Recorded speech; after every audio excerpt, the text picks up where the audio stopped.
चलिए बात करने वाले हैं आज lecture number 17 marginal costing topic है। ध्यान रखना, जो भी बच्चे न्यू चैनल के साथ कनेक्ट हो रहे हैं, मार्जिनल कॉस्टिंग के नाम से प्लेलिस्ट बना दिया है तीनों क्लास के लिए, TY BCom BAF and master के लिए कंप्लीट बेनिफिट है। मतलब हर एक क्लास को यही फॉलो करना है। और जिन बच्चों को अभी तक नोट्स नहीं मिला भाई, चैनल मीन्स व्हाट्सअप नंबर पे व्हाट्सअप करके नोट्स ले लो, फ्री ऑफ कॉस्ट है। कंप्लीट प्रैक्टिस के लिए बहुत बेनिफिट मिलने वाला है एग्जाम टाइम में। कॉस्ट अकाउंटिंग हमारा टॉपिक है, क्वेश्चन नंबर 31 करा रहा हूँ। ध्यान रखना, मुझे जो लग रहा है थोड़ा सा डिफरेंट कॉन्सेप्ट है, उसी पैटर्न में चल रहा हूँ। लेक्चर नंबर 20 तक जाऊँगा, उसके बाद जो भी बच्चों का डाउट आएगा क्वेश्चन वो उसके बाद ऐड करूँगा। 20 के बाद हमारा दूसरा टॉपिक चालू होगा। अगर मैं बैफ की बात करूँ तो आपका टॉपिक चलेगा बजटरी कंट्रोल, एंड बीकॉम की बात करूँ तो कॉन्ट्रैक्ट कॉस्टिंग हमारा स्टार्ट होने वाला है। क्लियर है? चलिए सम को स्टार्ट करते हैं भाई। फॉलोइंग फिगर्स देके रखा है, सेलिंग प्राइस पर यूनिट है, पर यूनिट है, ध्यान रखना। डायरेक्ट मटेरियल है, डायरेक्ट लेबर है, अदर वेरिएबल ओवरहेड्स है। इसका मतलब जो वेरिएबल कॉस्ट हम लोग सीधा लिखते थे, वेरिएबल कॉस्ट के अंदर ही ये चीजें आती हैं। कौन कौन सी? Material, labour and variable overheads की जो बात किया है। फिक्स में दो हमारे पास खर्चे दिखे हैं, फिक्स फैक्ट्री का ओवरहेड दिया है एंड फिक्स्ड ऑफिस का ओवरहेड देके रखा है, तो फिक्स दोनों ऐड हो जाएंगे। पहले तो फॉर्मेट रेडी कर लेते हैं तो ज़्यादा बेस्ट रहेगा। सबसे पहले सेल्स देके रखा है। सबसे पहले हमारे पास क्या है भाई? Sales. Selling price per unit दिया है, कितना देके रखा है? क्वेश्चन देखो जरा, सेलिंग प्राइस पर यूनिट 40 दिया है। नेक्स्ट, अब वेरिएबल कॉस्ट में ना बहुत सारे पार्ट है, तो अभी तक जितने भी एग्जांपल किए मैंने सीधा ऐड किया था, बट यहाँ पे प्रॉपर फॉर्मेट में लिख के दिखा रहा हूँ। तो हम लोग क्या करते हैं भाई? Less variable cost.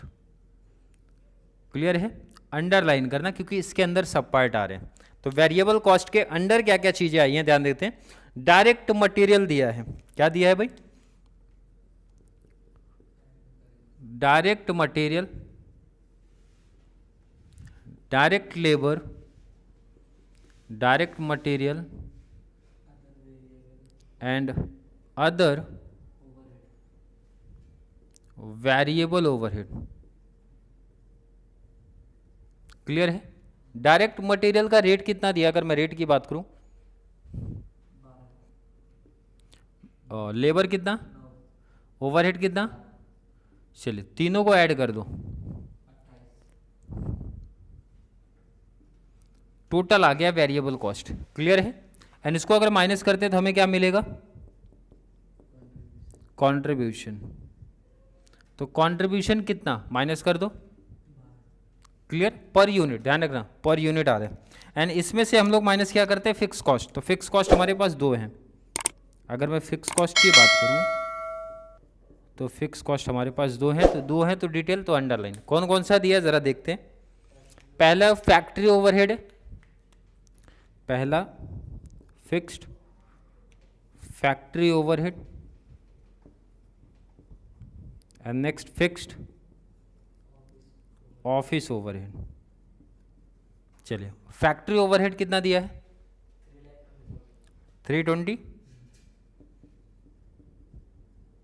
ऑफिस कितना है? 430। दोनों को ऐड कर दो, रुपीज में लिखना, ध्यान रखना इसको। एंड माइनस करते हैं तो प्रॉफिट मिलता है, बट यहाँ पे फाइंड आउट करना पॉसिबल ही नहीं है, क्योंकि हमें टोटल यूनिट की बात नहीं किया, ना कहीं भी टोटल अमाउंट की बात हमें दिया था, सिर्फ फिक्स कॉस्ट का टोटल अमाउंट दिया है। अब पूछा क्या जा रहा है सब में? यहाँ पे आप मुझे बता दो भाई, पीवी रेशियो बता दो। सबसे पहला नंबर 1 पूछा जा रहा है कि आप हमें बताइए पीवी रेशियो। क्या पूछा जा रहा है? पीवी रेशियो पूछ रहे हैं। पीवी रेशियो का फॉर्मूला क्या आएगा यहाँ पे? Contribution per unit divide by selling price per unit, क्योंकि यहाँ पे अमाउंट हमें नहीं पता है तो पर यूनिट का फॉर्मूला लगेगा। पीवी रेशियो का फॉर्मूला है contribution per unit, contribution per unit upon में selling price per unit, selling price per unit into 100। Contribution per unit कितना दिया है? सेलिंग प्राइस पर यूनिट कितना दिया है? इनटू कितना आ रहा है? 30%। नंबर 2, पीबी निकल गया तो नंबर 2 जरा पढ़ो। ब्रेक इवन सेल यूनिट में भी रुपीज में भी दोनों फॉर्मूला अप्लाई करते हैं। ब्रेक इवन सेल्स, पहले तो रुपीज वाले की बात कर लेते हैं। फॉर्मूला क्या है? Fix cost divide by PB ratio. Fix cost सामने दिख रहा है टोटल 7,50,000 अपॉन में PB ratio 30%। Answer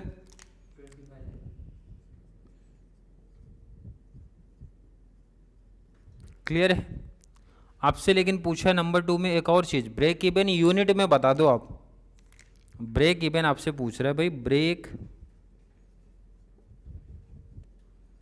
even sales units में आप बता दो। फॉर्मूला क्या है? Fix cost divide by contribution per unit. Fix cost कितना देके रखा है? 7,50,000 अपॉन में कंट्रीब्यूशन पर यूनिट सामने दिया है। कितना आंसर आया?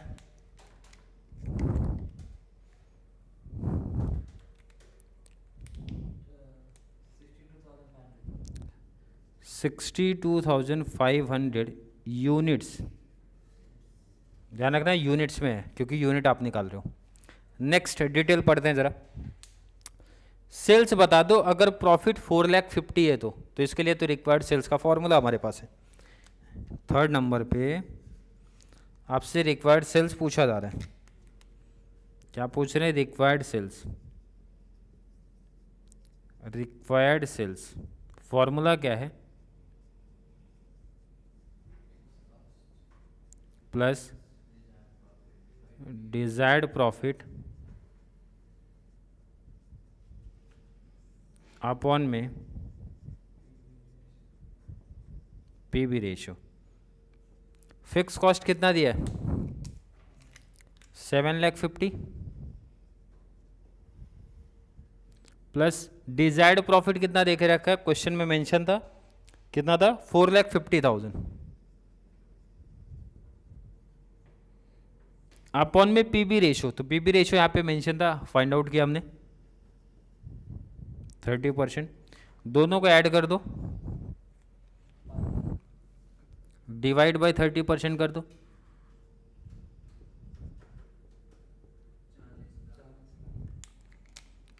क्लियर है? आई होप हर एक बच्चे का यही आंसर आया होगा। क्लियर है क्या? थर्ड हो गया। Next and last, new break even point बता दो रुपीज में भी यूनिट में भी। कंडीशन है अगर फिक्स ओवरहेड हमारा इंक्रीज हुआ बाई 15%। इंक्रीमेंट सिर्फ कहाँ करना है भाई? फिक्स में करना है। तो न्यू टेबल चाहिए बना लो, अदरवाइज सीधा सीधा आप लिख सकते हो। क्या बोला है? Number 4, if fixed overhead increased by 15%। जो फिक्स्ड ओवरहेड है ना उसमें इंक्रीमेंट कर दो 15% का। कैसे करोगे जरा देख लो यहाँ पे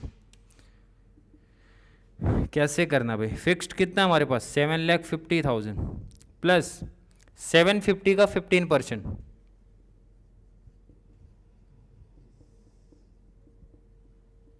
पर ध्यान रखना कैलसी पे सीधा ले लेना। 7,50,000 प्लस 15% करोगे सीधा आंसर आ जाएगा। 7,50,000 प्लस 15% सीधा कर देना। 862। अरे समझा कि नहीं? आंसर शीट में अपने को प्रेजेंटेशन कुछ इस पैटर्न में देना है। सीधा प्लस 15% मत लिखना, वो कैलसी के लिए है। यहाँ पे इस पैटर्न में लिखेंगे 750 का 15, बट कैलसी पे डायरेक्टली 750 प्लस 15% करोगे सीधा आंसर आ जाएगा। तो यहाँ पे मिला क्या? न्यू फिक्स कॉस्ट आपका मिल गया 862। पूछा है ब्रेक इवन बता दो दोनों, तो फॉर्मूले में चेंज क्या होगा? फिक्स कॉस्ट आपको नया मिल गया तो वो वैल्यू पुट कर दो। फॉर्मूला रिटर्न वही आ जाएगा हमारे पास, ब्रेक इवन सेल या पॉइंट बोल दो आप, कौन सा, रुपीज़ वाला। अगर मैं रुपीज़ वाले की बात करूं, फॉर्मूला क्या हमारे पास, fix cost upon PV ratio. Fix cost upon में पीबी रेशियो। तो फिक्स कॉस्ट आपके पास न्यू वाला कितना है भाई, 8,62,500, 8,62,500 डिवाइड बाई पीबी। पीबी तो आपका ओल्ड ही है, 30%, 30%। कितना आंसर आया, कितना आंसर आ रहा है, 28,75,000। ये रुपीज़ में आंसर आया है। और अगर आपसे पूछा जाए बीपी यूनिट में, आप बता दो यूनिट में, तो फॉर्मूला क्या रहेगा आपका, fix cost divide by fix cost divide by contribution per unit. तो फिक्स कॉस्ट कितना हमारे पास, 8,62,500 divide by contribution per unit. Contribution per unit कितना है, डिवाइड कर दो